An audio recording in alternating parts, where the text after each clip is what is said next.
For years, let's be honest, the NBA's All-Star Game felt broken. It was this amazing showcase of talent that was always missing the one thing we all really wanted to see, some actual competition.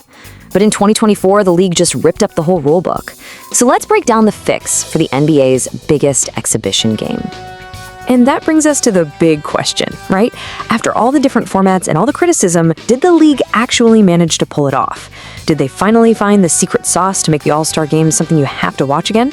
Because, the recent history has been pretty rough. We're talking about games with absolutely zero defense, guys just getting uncontested dunks, and the whole vibe just felt more like a light practice than a real battle between the world's best. That competitive fire, it was completely gone. So, the league knew something big had to change. Let's get into the new format they cooked up for 2024, one that basically threw the old playbook right out the window. Okay, so instead of one long, kind of meandering game, they broke it all down. It became a series of super fast-paced, high-stakes mini-games. Think of it like a round-robin tournament, with different squads going head-to-head, and only the two teams with the best records would make it to a final. The whole idea was pretty simple. Shorter games means more is on the line, and you get drama right from the very first tip-off. So that was the theory, the plan on paper. But how did it actually look when the players hit the court? All right, let's get into the action. Right out of the gate, that first matchup between the USA Stars and Team World let everybody know this year was different. The energy was just electric, and the game ended with an insane overtime buzzer beater.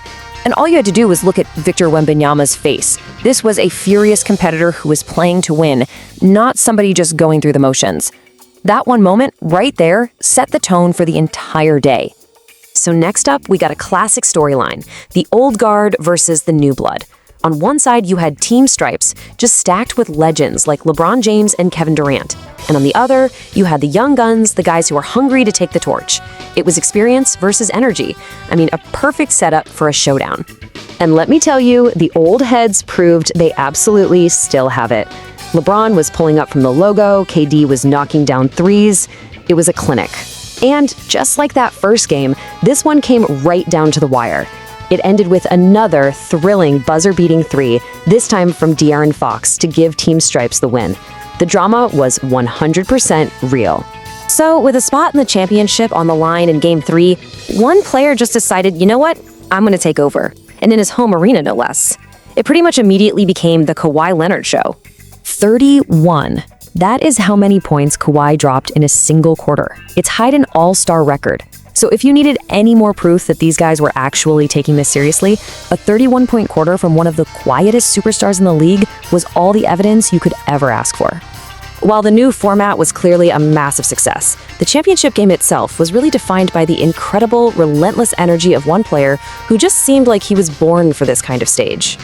In the final, this big showdown between the youngs and the olds, it was Anthony "Ant" Edwards who just completely stole the spotlight. He was everywhere, man. He was hitting threes over LeBron, he was driving to the rim, and he was playing with this infectious confidence that just fueled his entire team. And his mindset was just on full display. When he got asked about guarding legends like KD and LeBron, Ant didn't give some canned answer about respect or being starstruck. Nope. He just said, I want to cook them every time. That right there, that's the competitive fire this All-Star game has been missing for so long. He also talked about how the older generation, paved the way for players like him, but his idea of repaying that debt, it's just pure embed. He said, all we're trying to do is repay it by giving them belt. What a hilarious, perfect way to sum up the new guard's attitude. Respect the legends, for sure, but come right at them. And for that incredible performance, for that energy, and for leading his team to the win, Anthony Edwards was named the All-Star MVP. It was a huge moment, making him only the second Minnesota Timberwolves player in history to ever win the award. But as the new generation was celebrating, the weekend also put a massive spotlight on the king of the old guard and all the looming questions about his future. The fresh energy of the tournament really only seemed to highlight all the speculation that an era might be coming to an end. And the reality is, we just have no idea what's next for LeBron James. For really the first time, there's this genuine uncertainty around his future, and his own comments over the weekend only added more fuel to that fire. When he was asked directly about his plans, this was his answer. And it's such a classic LeBron response, isn't it? It's non-committal, it's thoughtful, and it's a little reminder that this is a very calculated guy who is going to make this huge decision on his own terms, not in some pregame press conference. And this just leaves us with these massive questions. Does he actually hang it up after this season? Does he re-sign with the Lakers and try to run it back? What about a storybook return to Cleveland to finish his career where it all started? Or does he try to team up with another star for one last championship run? Every single one of those options would send shockwaves through the entire league. So, as we wrap all this up, it really leads to one last question. The NBA, they did it.